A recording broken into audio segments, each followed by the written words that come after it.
Rohit uncle না থাকলে এসব কিচ্ছু করতে পারতাম না। আরে না না, আচ্ছা বাই দ্য ওয়ে, ও কিন্তু তোর পথের পথিক, ডাক্তারি পড়ছে ফার্স্ট ইয়ার। তাই নাকি? গ্রেট। ডাক্তারবাবু, মা টোটালি আউট অফ ডেঞ্জার, তাই তো? হ্যাঁ, এখন বিপদ কেটে গেছে, চিন্তা করো না। তবে কিন্তু সামনে বহু দিন তোমার মাকে খুব সাবধানে রাখতে হবে। আরে এটাই তো হয়েছে মুশকিল রে, যেই শুনবে যে সেরে উঠছে অমনি আর রেস্ট নিতে চাইবে না। কি করি বলতো? রোহিত আঙ্কেল, আমরা একটা কাজ করতে পারি, আমরা মাকে বাইরে থেকে বন্ধ করে রাখবো, অল্টারনেট করে আমি আর দিঠি মাকে পাহারা দেবো। সত্যি তো মাকে তো পরিশ্রম করতে দেওয়া যাবে না। আচ্ছা ডাক্তারবাবু, একবার দেখা যায় মাকে? হ্যাঁ, ইনফ্যাক্ট আমি সেই কথাটাও বলতে এসেছি। তোমাদের মাকে কেবিনে দেওয়া হয়েছে, তোমরা গিয়ে এখন দেখা করতে পারো, কিন্তু একদম বেশি কথা বলানোর চেষ্টা করবে না, ঠিক আছে? বাইরে থেকে কথা বলবে, দেখবে দূর থেকে, ঠিক আছে? তারপর চলে আসবে। আর বেশিক্ষণ থাকা যাবে না কিন্তু। না না, আমরা একটুখানিই থাকবো। আমি মাকে একবার মা বলে ডাকবো, আর মাকে একবার টাচ করা যাবে তো? না, টাচ করাটা এখন ঠিক হবে না, মানে ইনফেকশন হয়ে যেতে পারে। তো তোমরা দূর থেকে কথা বলো। তবে হ্যাঁ, একবার শুধু মা বলে ডাকবে, মা তাকাবেন, তোমরা দেখবে, চলে আসবে, ঠিক আছে? হ্যাঁ ঠিক আছে, আপনার কথাই শুনবো। আপনি মাকে বাঁচালেন, আপনার কথা না শুনলে হয়? কথা দিচ্ছি, মাকে একদম ডিস্টার্ব করবো না। আমরা যাবো? হ্যাঁ যাও। রোহিত আঙ্কেল চলো। না না, আমি গিয়ে ভিড় বাড়িয়ে লাভ নেই, তোমরা যাও দেখে এসো, আমি আছি। আমরা গেলে ভিড় না, আর তুমি গেলে ভিড়, আমরা তিনজনই যাবো একসাথে, চলো। না, ইনফ্যাক্ট আমিও ঠিক এটা চাইছি না যে তিনজনে মিলে তোমরা ওখানে যাও, সেটা ঠিক হবে না। তোমরা দুজন যাও না, গিয়ে মাকে দেখে এসো।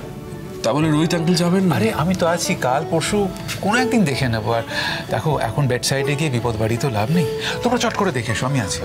আচ্ছা ডাক্তারবাবু, মা কত নম্বর কেবিনে আছেন? Cabin number 207। চল চল চল।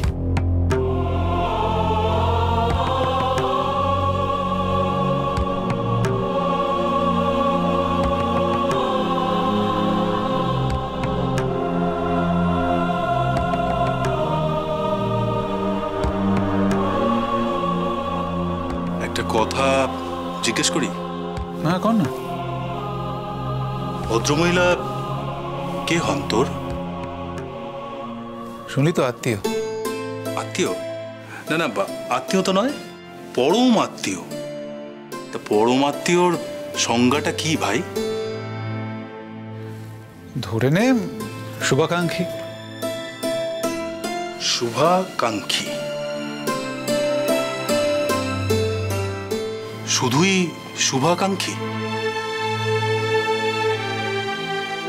সত্যি কথা বলতে কি, ওর সাথে আমার কোনো আত্মীয়তার বন্ধন নেই।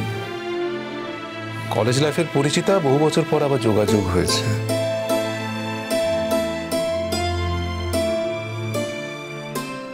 একটা প্রশ্ন করতে পারি তোকে? আবার কি প্রশ্ন করতে চাস? দেখ, তুই ডাক্তারি প্রশ্ন নিশ্চয়ই আমায় করবি না, কারণ আমি তো ডাক্তার নই। সেই প্রশ্নের উত্তর আমি দিতে পারবো না। আর আমি শিওর তুই ডাক্তারির বাইরে আমাকে নিশ্চয়ই কোনো প্রশ্ন করবি না। না না, এই প্রশ্নটা ডাক্তারির বাইরে। আর আমি মনে করি তোর অনেক দিনের পুরনো বন্ধু হিসেবে এই প্রশ্নটা করার অধিকার আমার আছে। আচ্ছা, এই যে তুই সারাটা জীবন একদম একা একা কাটিয়ে দিলি, সেটা কি শুধু এই জন্য? তুই কি এর মধ্যে কোনো গল্প খুঁজছিস নাকি? কি ব্যাপার বলতো শ্রমণজি, আজকাল অবসর সময়ে সাহিত্য চর্চা করছিস বুঝি? দেখ, আমি তোকে থ্যাঙ্কস দেব না, কারণ তোর সাথে তো আমার থ্যাঙ্কস দেওয়া নেওয়া সম্পর্ক নয়। শুধু একটা কথাই বলবো, তুই আমার বড় ভরসার জায়গা রে। তাই এই সময় প্রথমেই তোর কথা মনে পড়লো। আর সত্যি তুই আমার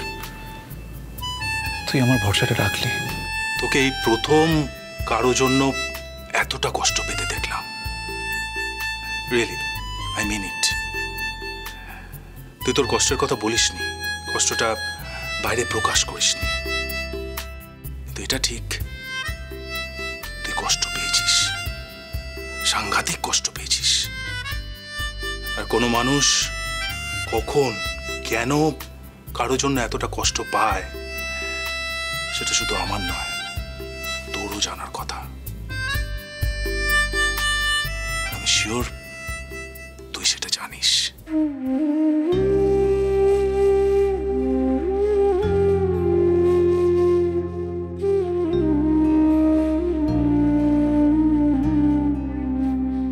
I am so late. অনেক দেরি হয়ে গেছে, আমি আর দেরি করতে পারবো না। এই চল চল চল, ওঠ ওঠ ওঠ। দুজনে মিলে কিছু খেয়ে নি, চল। না না, আমি কিছু খাবো না রে, আমার কিছু খেতে ইচ্ছে করছে না। আরে খাবি না মানে? তোর চোখ মুখ শুকিয়ে গেছে, কতক্ষণ ধরে কিছু খাসনি। আরে আমি কিছু একটা খেয়ে নেবো, ধকলতে গেছে তোর উপর দিয়ে, তুই কিছু গিয়ে খেয়ে যা, আমি আছি এখানে প্লিজ। রোহিত, কোনোদিনই কোনো ব্যাপারে আমরা তোকে ধরতে ছুঁতে পারিনি, এক্ষেত্রেও পারলাম না। এই ক্ষেত্রে বলতে তুই কি বলতে চাইছিস? ভালোবাসা, ভালোবাসার লড়াইতে আমাদের পেছনে ফেলে তুই অনেকটা দূরে এগিয়ে গেছিস রোহিত।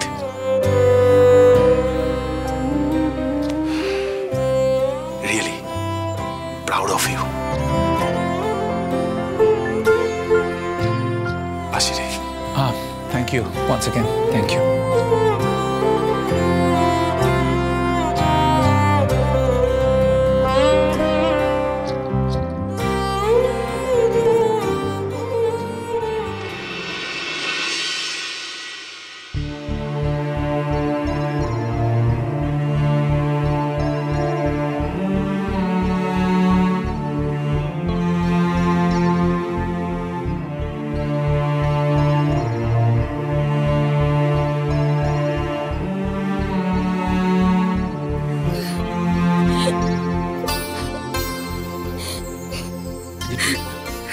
এই কাঁদিস না, কাঁদলে কিন্তু আমার মনে হবে তোকে এখানে আনা ভুল হয়েছে। প্লিজ। মাকে তো কোনোদিনও এভাবে দেখিনি ছোটদা ভাই। জানি, কিন্তু প্লিজ চুপ কর এখন। দিঠি, মায়ের কিন্তু সেন্স আছে, তোর কান্না শুনতে পেলে মা কষ্ট পাবে। দেখ না, দেখ আগের চেয়ে অনেক বেটার মা, তাই না? মাকে আবার বাড়ি ফিরিয়ে নিয়ে যেতে পারবো তো ছোটদা ভাই? মা আবার ভালো হয়ে যাবে তো? মা তো প্রায় শেষই হয়ে যাচ্ছিল, বাড়ি ফিরিয়ে নিয়ে যেতে পারবো তো? চিন্তা করিস না, মাকে বাড়ি নিয়ে যেতেই হবে। আমাদের ভগবান তো জানেন যে আমরা পৃথিবীতে সব থেকে বেশি আমাদের মাকে ভালোবাসি, তাই ভগবান এতটা নির্দয় আমাদের উপর হবেন না। দেখ না, ডাক্তারবাবু তো বললেন যে মা ট্রিটমেন্টে সাড়া দিচ্ছে, আমরা নিশ্চয়ই মাকে বাঁচিয়ে ফেরত নিয়ে যেতে পারবো। তুই প্লিজ কাঁদিস না মায়ের সামনে। একবার মা বলে ডাকবো? না না দিঠি, সেটা ঠিক হবে না। দেখ, ডাক্তারবাবু তো 1 মিনিটের জন্য অ্যালাউ করেছেন আমাদের। মা যদি শুনতে পায় তুই ডেকেছিস, মা এক্সাইটেড হবে, আর এই সময় অ্যাংজাইটিটার কোনো দরকার নেই। আমরা তো আছি, আমরা পরে কথা বলবো। মায়ের কাছে এসেছি, একবার মা বলে ডাকবো না?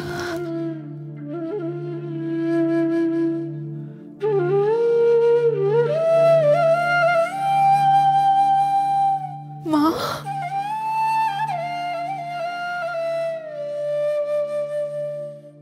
ও মা। দিঠি, মা, কি হয়েছে দিঠি?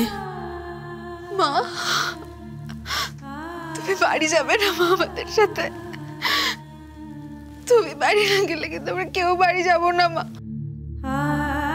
দিঠি চুপ কর, মায়ের সামনে কথাগুলো বলিস না, তোকে এখানে আনা ভুল হয়েছে।